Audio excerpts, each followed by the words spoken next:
আমার সম্মেলনের পক্ষ থেকে 9 দফা দাবি ও অন্তর্বর্তীকালীন সরকারের কাছে আমাদের দাবি হচ্ছে 2009 সালে পিলখানায় সেনা অফিসারদের যে গণহত্যা হয়েছে তার বিচার করতে হবে।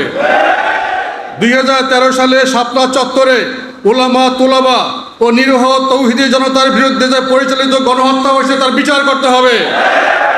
শাহবাগ ষড়যন্ত্রের কুশীলবদের খুঁজে বের করে বিচারের কাঠগড়ায় দাঁড় করাতে হবে। বিগত 16 বছরে শত শত গুম ও অসংখ্য খুনের বিচার সহ রানা প্লাজা ধ্বংসের ঘটনা তদন্ত করে নারায়ণগঞ্জের 7 মার্ডার তদন্ত, কক্সবাজারের ওসি প্রদীপের গণহত্যা ইত্যাদি বিচার করতে হবে। আল্লামা দেলোয়ার হোসেন সাঈদী সাহেবের বিরুদ্ধে মিথ্যা রায়ের প্রতিবাদে মিছিলের বিরুদ্ধে যে প্রায় 150 মানুষকে হত্যা করা হয়েছে তার বিচার করতে হবে। আল্লামা সাঈদীকে হাসপাতালে নিয়ে যেইভাবে হত্যা করা হয়েছে তার বিচার করতে হবে। ওই ডাক্তারকে ধরে বিচারে কাঠগড়ায় দাঁড় করাতে হবে।